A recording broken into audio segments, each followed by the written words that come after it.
When the train doors opened under the burning Texas sun, the air felt like a wall, dry, heavy, endless. Hundreds of men in faded uniforms stepped out, blinking hard. They were soldiers of the Reich, captured far from home, marched across oceans, now prisoners in a land they had been told was their enemy. Yet what they saw around them didn't look like a battlefield. It looked like freedom. Lieutenant Karl Miller adjusted the cap on his head and tried to understand the place. Barbed wire stretched around the camp, yes, but the guards weren't screaming. No dogs barked. American soldiers lounged under the shade, smoking, talking as if this were just another hot afternoon. One even waved. Karl hesitated, unsure if it was mockery or kindness. Inside the camp, the men were assigned bunks and chores. There were wooden barracks, a small mess hall, even a place to wash. It wasn't luxury, but it wasn't what Karl expected from captivity. He remembered the stories, how Americans lived without discipline, how they were lazy, divided, and ruled by chaos. Yet the system here worked with quiet order, and no one shouted about obedience. It confused him. At night, as cicadas sang through the wire fences, Karl lay on his cot thinking about what he'd been told back in Europe.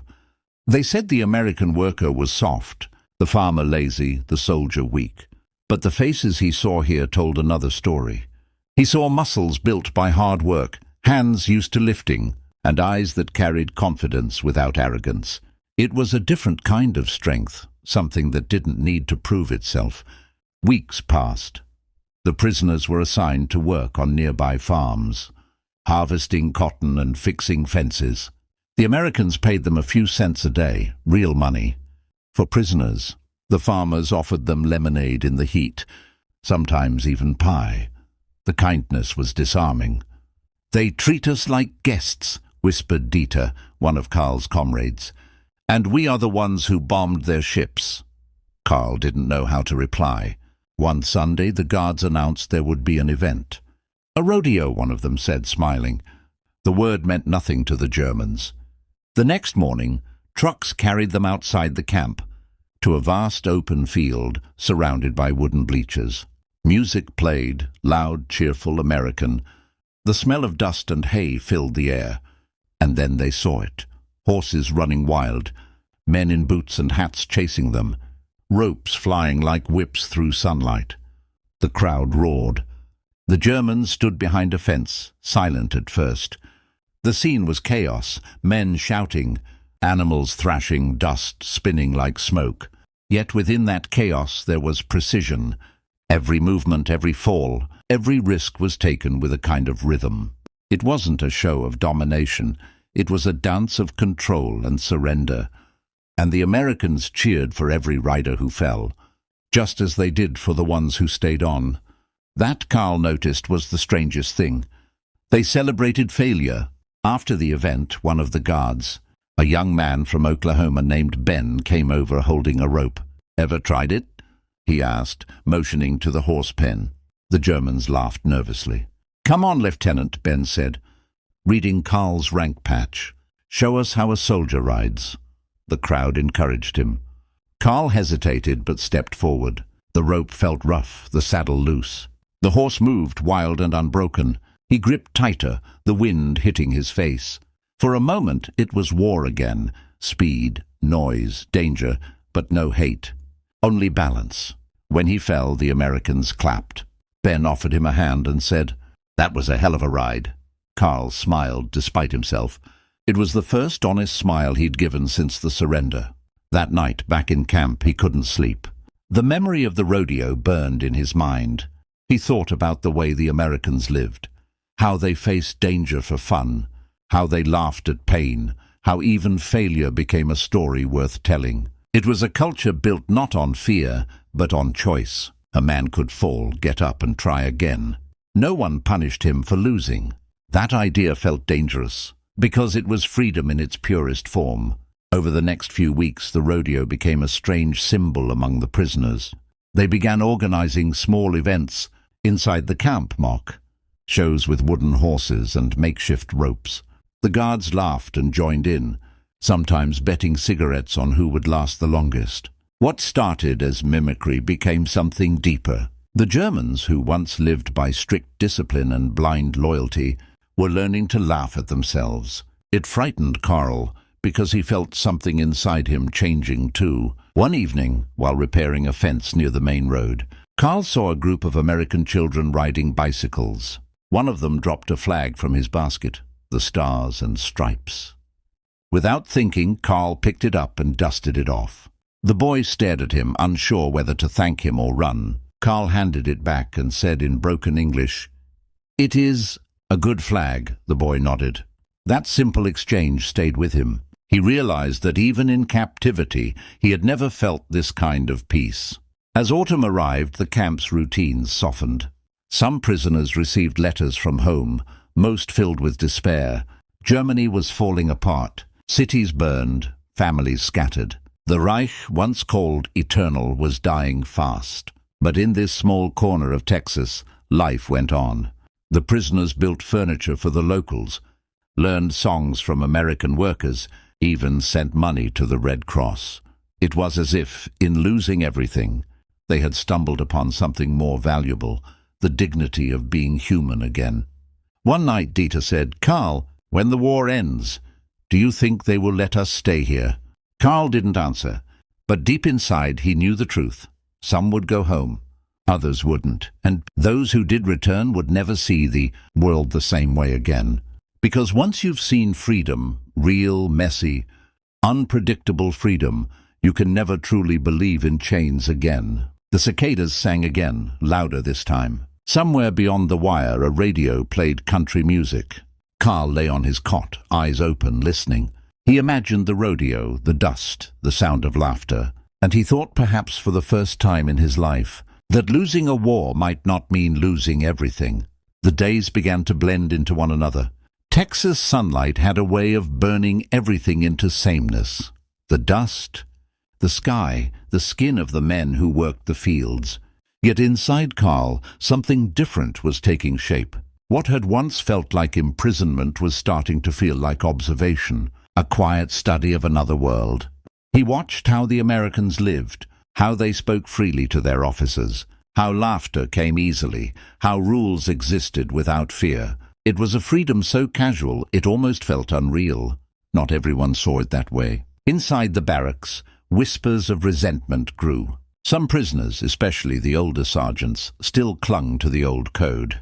"Don't forget who you are," one of them, Vogel, would say. "We are soldiers of the Reich. This is temporary." He spoke with the authority of habit, not hope. At night he gathered a few loyal men and made them stand at attention, reciting the anthem under their breath. Karl didn't join them. He no longer believed in ghosts dressed as nations. The shift didn't go unnoticed. Dieter, who had once been Karl's closest friend, began to watch him with suspicion. "You're starting to sound like them," he said one morning as they repaired the camp's water tank. "You laugh with the guards. You talk about their rodeos, their freedom. Have you forgotten what they did to our country?" Karl paused before replying. "Maybe I remember too much," he said quietly. "Maybe that's the problem." Outside the wire, life moved at its own rhythm. Trucks rumbled down dusty roads, radios played swing music, and the war in Europe seemed distant, like a dream fading in daylight. Sometimes, when the guards allowed it, the prisoners were taken to help at local fairs or farms. It was on one of these trips that Karl met Anna, the daughter of a ranch owner. She was young, curious, and unafraid to speak her mind. To her, the war was a story from the newspapers. To Karl, it was the shadow behind every breath. One afternoon, while painting the barn fence, Anna asked him, "Do you miss home?" The question hit harder than she knew. Karl looked at the horizon, where the sky bent into forever. "I don't know where home is anymore," he said. She nodded as if she understood. "Then maybe it's not a place," she said. "Maybe it's what you find when everything else is gone." Her words lingered long after she walked away. Back in camp, Vogel's influence was growing dangerous. He began organizing secret meetings, urging the men to resist. American poison. He said that kindness was a weapon more dangerous than bullets. "They want to make us like them," he whispered. "They want us to forget who we are." Some nodded, others didn't care. Carl tried to ignore it, but he could feel the tension thickening like storm air. The camp wasn't just a prison anymore. It had become a battlefield of ideas. Then came the news. Germany had surrendered. The war was over. The camp fell into silence that night. Some men cried, others refused to believe it. Vogel tore off his insignia and threw it into the dirt. "Lies," he said, pacing like a trapped animal. "The Führer will never fall." But by morning the guards confirmed it. The Reich was gone. The men of discipline, of loyalty and pride, were suddenly soldiers without a country. Ben, the Oklahoma guard, brought a newspaper to the fence and handed it to Carl. "It's done," he said. "You boys can go home soon." Carl looked at the headlines, images of ruined cities, surrender signs, faces hollowed by hunger. Home? What home? He realized there might be nothing to return to. The idea of Germany now belonged to memory, not to maps. In the following weeks, something strange happened. The Americans began to treat them less like prisoners and more like guests. They invited them to small gatherings, shared meals, even let them listen to the radio broadcasts of victory celebrations. Some of the Germans smiled, others turned away. Freedom, it seemed, could be terrifying to those who had never known it. One afternoon, Ben asked Carl if he wanted to visit another rodeo, a bigger one this time. "You did good last time," he said with a grin. "Maybe you'll ride again." Carl hesitated, then nodded. The event was grander, louder, filled with people waving flags and drinking root beer under the sun. When Carl stepped into the arena, something stirred in him, a recognition of chaos, risk, and control. The crowd didn't see a German or a prisoner. They saw a man on a horse trying to hold on. And for those few seconds he wasn't a soldier, wasn't an enemy, just a human being defying gravity. When he fell, the applause was thunderous. Someone threw him a hat. Someone else shouted, "You're one of us now, cowboy." He laughed, breathless, covered in dust. Ben clapped him on the shoulder and said, "Told you. Freedom's addictive." Carl didn't answer, but he understood. That night, Vogel confronted him outside the barracks. "You humiliated yourself for their amusement," Vogel spat. "You danced for the enemy." Carl looked at him calmly. "Maybe," he said, "or maybe I just remembered what it means to be alive." Vogel's fists clenched, his voice breaking. "You're lost, Müller. You've forgotten your duty." Carl stepped closer. "No," he said, "I've finally found it." The tension erupted days later when Vogel and a few loyalists tried to escape. They cut the fence during the night, hoping to flee south. The attempt failed. The guards caught them at dawn. No one was killed, but Vogel was beaten and taken away. As they dragged him past, his eyes met Carl's, cold, empty, defeated. It was the last time Carl saw him. In the silence that followed, the camp felt different, lighter, almost human again. Some prisoners began to talk openly about staying in America after the war. Rumors spread that the government might allow a few skilled men to remain and work. Carl didn't know what he wanted, only that the idea of returning to the ruins of Europe filled him with quiet dread. The sun, the open sky, the rodeo dust.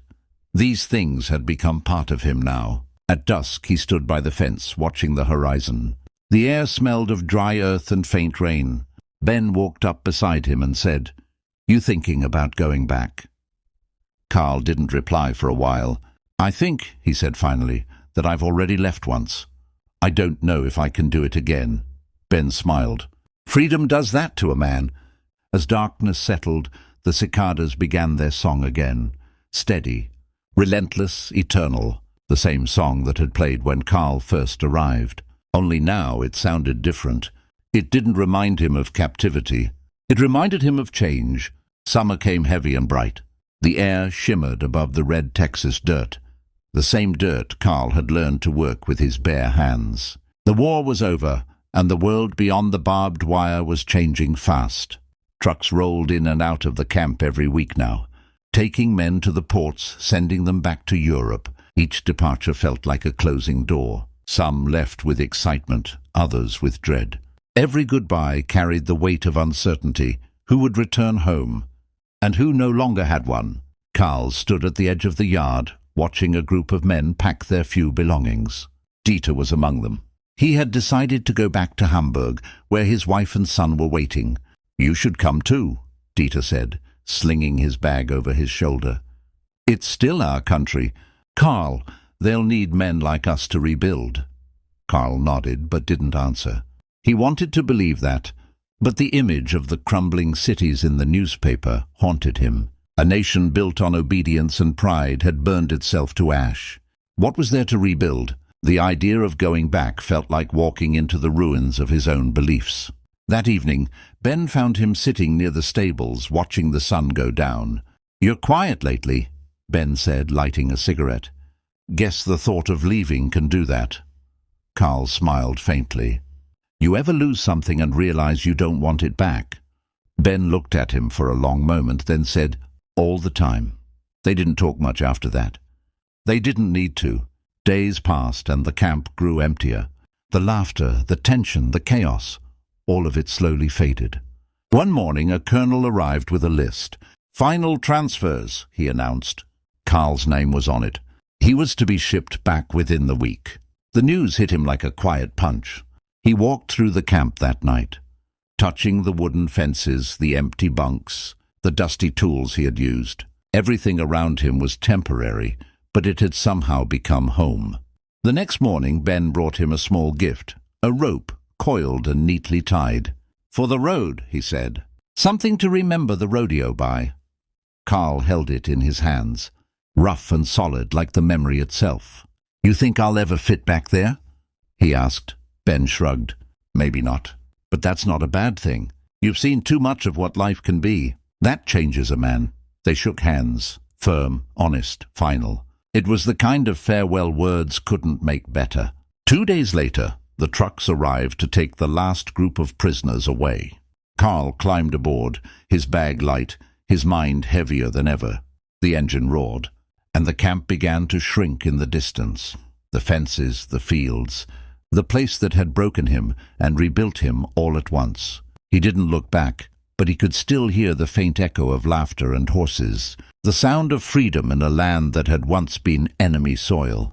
Weeks later, when the ship docked in Europe, the air was colder, sharper. The cities looked wounded. Streets were lined with rubble. People moved like ghosts. Germany had changed, but not in the way Karl had hoped. The pride was gone, replaced by silence and suspicion. Men like Vogel were gone or hiding, and the rest just tried to survive. Karl walked through Hamburg's ruins, searching for something that felt like belonging. He found none. One evening, while walking past the river, he saw children playing with makeshift toys, their laughter cutting through the grayness. For a moment, he felt warmth, the same kind he'd felt under the Texas sun. He realized then that what he had learned in captivity wasn't just about America, or rodeos or cowboys. It was about the human spirit, its stubbornness, its ability to rise again, to find rhythm in chaos. The freedom he'd witnessed wasn't tied to a country. It was a way of being. Months passed. Karl found work rebuilding bridges for the occupying forces. He worked hard, quietly, keeping to himself. But sometimes when he saw an open field, he would stop and stare, remembering the rodeo, the dust, the laughter, the sound of the crowd cheering for a man who dared to fall and get up again. That image stayed with him, a symbol of something pure. In the ruins of his old life, it became a kind of faith. Then, one day, a letter arrived from America. It was from Ben. He wrote about the ranch, the new horses, and how the rodeo still happened every summer. At the end of the letter he wrote, "You ever find yourself free again, there'll always be a saddle waiting for you." Karl read it over and over. Something stirred inside him, a quiet, persistent pull. The war had taken away his home, but maybe the world was wide enough to build a new one. The years rolled on. The world healed slowly. In 1948, ships began carrying immigrants to America, workers, dreamers, displaced souls. Karl sold what little he owned and bought a ticket. When the ship reached New York, he stood on deck watching the skyline rise through morning mist. It felt unreal, this second beginning. From there he made his way west, chasing the sun, chasing that feeling of dust and freedom.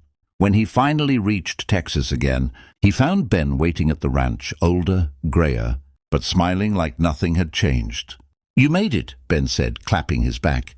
Carl looked around, the open sky, the smell of hay, the distant sound of horses. "I guess I did," he said. That night, under the stars, they sat by a fire, silent, listening to the crackle. There was no need for words. In that silence, Carl felt peace. Not the peace of surrender, but the peace of understanding. Months later, at the annual rodeo, Carl rode again. The crowd didn't know who he was, or what wars he'd fought, or what ghosts he carried. They only saw a man on a horse, holding on with everything he had. When he fell, the dust rose around him, and the crowd cheered. He lay there, breathing hard, smiling up at the sky. The same sky that had once watched him as a prisoner now watched him as a free man. In that moment, he understood what the rodeo had always meant: the courage to face chaos, to fall and rise again, not because someone ordered you to, but because you chose to. Freedom wasn't a gift or a flag or a country. It was a decision, and to live without fear. As the cheers echoed and the sun set over the Texas plains, Carl stood up, brushed off the dust, and raised his hat to the crowd. Somewhere, deep inside, the soldier was gone. All that remained was the man,